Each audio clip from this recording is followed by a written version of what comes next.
What's good, y'all? I thought I would take a break from client work and do a little bit of content for the channel. I just wanted to take a look at one of my previous portfolio projects and just kind of look over everything that I did, talk about the process, like my thinking behind how I made the prototype in Figma. So I actually think this is a really good thing to just go back and take a look at everything that I did. It'll be a refresher because I finished this project probably like 2 or 3 months ago. So let's take a look. All right, y'all. So it's been a minute since I've jumped into this project, but this is basically what it looks like. This is what I came up with. This is the Figma prototype, Bailey Allison, who is a woman's nutritionist, trainer, and hormone coach.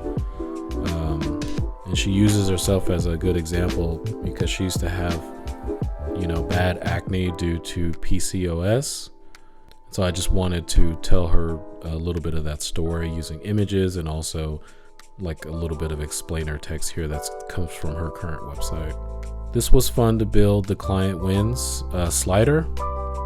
It's not perfect, but this is something that I never attempted before. It wasn't easy at first, even though I watched a bunch of tutorials, but we'll look into it a little bit later. And then these are the coaching options that this is all the stuff that she provides in her one-on-one coaching for 4 months. I've done something similar to this, so I'm pretty familiar with how to make this happen. And she's got other programs as well that focus on things that are more specific to like weight loss or hormone balance, like balancing women's hormones better, and then also birth control detox boot camp. This is her website. This is like her original site. Found her on Instagram, and a lot of new PR design in the beginning was I wanted to niche down, so I was reaching out to different trainers and coaches on Instagram and email and by phone and all that stuff. And so I ran into her profile and thought it was interesting and kind of, very valuable as far as like the service that she provides for women who do have hormonal imbalances and things like that. She seems to know her stuff in that regard. But taking a look at her website, it's a lot. It's a lot of information. That's the first thing that pops out at me. Like when I saw this, I was like, this is a lot of information. So yeah, my first thought from the jump was like, she provides a lot of valuable services and information,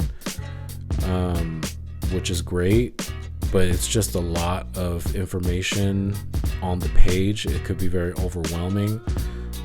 The design, the design could be more consistent.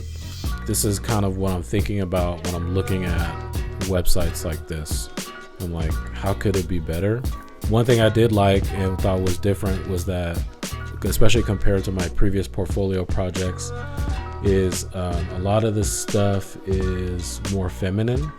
My thought going into this one was it would be a nice challenge to go, and try and design something a little bit more feminine that has maybe more scripty font, and just have fun with it. And so my thought was I would try bento design.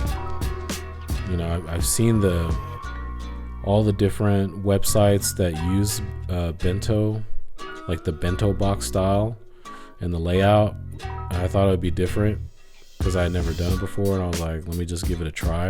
But yeah, I just saved all this and was like, all right, let me try and jump in and do this and just make it colorful. I wanted it to stick to her colors like that she has on her website. Here's one. I know I created multiple versions of the low fidelity layout. And this is basically what it looks like right here. Again, very simple, centered, nice round edge, nice round corners. And I really like this ink trap font. That's also another like typeface that I don't usually use in my designs. And this one is called Bricolage Grotesque. I believe you can get this either on Google Fonts, or I think I found it on Adobe Fonts. through the Adobe Creative Cloud. But I really like this because everything is nice and rounded. Everything's nice and rounded. It's not blocky. And I even used it for not just the header, but also the subhead, because it looks nice even at a smaller size. My thought was that I would just cut up, some of her Instagram videos and add it here. I thought for user experience, I would add something to indicate that you need to click this in order for it to play. So I just cut up like maybe 5-second clips of some of her IG videos. I wanted to show that she has expertise in her field, and she's also living the same lifestyle that she's preaching. That's basically what I wanted to convey just real quick in the hero video. Jumping into the actual prototype, I did pull Instagram videos using snapinsta.app. I'm sure there are other websites that you could pull like the Instagram link, the video link, paste it here, and then you could actually download the video with audio too. So that's what I was doing. I collected some of her videos, and then I brought it into Premiere and just chopped it up, and then I added it into Figma. So let's see how I have this set up. So this is the video, and I changed the blend mode to luminosity to take away the color. On hover, I just turn off luminosity and put it on, leave it on the normal color for this video. Now from this video, like once you're hovering and you see this, it ends up switching like to the start of the video. So after a delay, like a 1/2 second delay, it changes to this. This is the actual beginning of where the video is going to start. So it just plays, and then it'll go back to the beginning at the end, and I could re-click it if I wanted to re-watch it. And that's how I did that. This one was actually very easy. I could just quickly show some photos of like her process, how she's healed. It should be very simple. On click, it switches over to this photo, and then after a 1/2 second delay, it goes on to the next photo, and then it doesn't loop automatically. You gotta click it again for it to start over. But the prototyping for this was probably the easiest part of all of it. The user, whoever's visiting her site, can just get the most important pieces of information as far as her credibility and her experience, her history. She's certified personal trainer. She's got 100+ clients, and a little bit about her story. I think that's enough to go on to be like, all right, maybe I should reach out and learn more and see how she could help me. I don't remember where I saw this, but I thought it would just make sense to have this as a slider reveal. I think I saw this.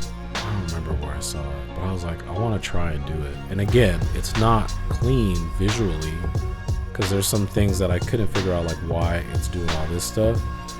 I believe, even though it should not have been, but because I was learning this for the first time, it was the most challenging task. So building the divider was easy. I could do this directly in Figma.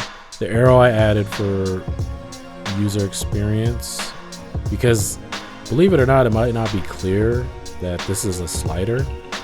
This icon typically is an indicator that it moves, but I just added the arrow just for extra user experience, just in case no one knows that it needs to be moved over to get the reveal. Okay, let's take a look at this. Okay, so that's the divider. This is the before, and I have this in a mask. So here's the image and then the frame, and I masked this so that I could get the rounded corners here. When you're doing the reveal, so you basically just select it. This goes over the image.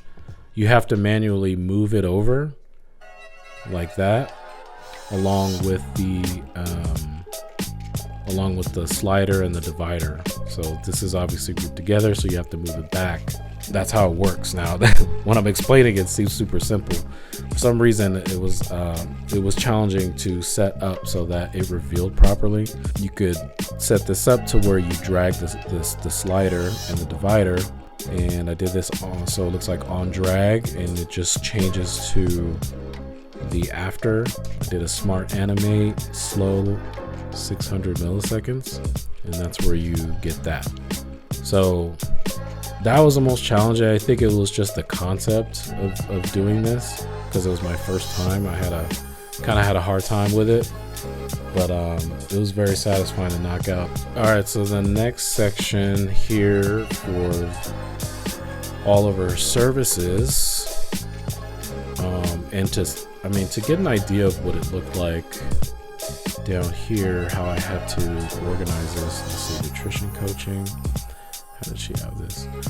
So this is the section where it's nutrition coaching, online personal training, supplements. The entire page is dedicated to all the different services that she offers. And so that's basically what I wanted to include here in an organized way. So again, you can click on all of these and they'll open up. And I might have condensed a lot of the text here, but I wanted to keep everything clean and tight. It shows the actual value, and then at the very end, the total value, and how much she charges for her services for 4 months. This was also a little bit of a challenge too. So one of the challenges I had, like this first row, when you open this up, it pushes the bottom one down. When I was doing this, it was overlapping with the bottom row, and so that was one of my challenges when I was creating this. So let's take a look at the components and see how I went about this. All right, yeah, so I built these out first. Basically on click, I do a smart animate slow at 125 milliseconds, and it just opens up and it includes this information down here. So when you're creating this stuff, you have to make sure everything is exactly the same. So all this stuff that's here, it's just not revealed in the first part of it. So once you click it, then everything is revealed and it just slides down. That's how I got that part done. More programs. This is very straightforward. So on click, it'll change to another image, change the color a little bit. Again, these are additional programs that she offers. Price, call to action, learn more, and then obviously her she has like a separate sign up page that could have been linked there. She's got all the social stuff, and that's pretty much it. I thought I was gonna be able to go into this one a little bit more, but I totally forgot and I can't break it to figure out the struggles that I was having. But yeah, looking back, I still think I'm very proud of this project. Every project that I go into, I want it to I want to challenge myself, and I don't want everything to look the same. Like, I don't want my portfolio to have like the same style, the same colors. It's tempting to do that because I'm so familiar with it, but I want each piece to look a little bit different every time. And so that's pretty much what I got going into it. I mean, this is everything that I got in my portfolio so far. I've got stuff that I'm working on now. There could be some other things that I can add too. I'm not really sure yet, but to me, this is a solid portfolio enough to grab clients. So yeah, that was basically my process for this particular project. I hope you found that somewhat valuable. Y'all have a nice one. Peace.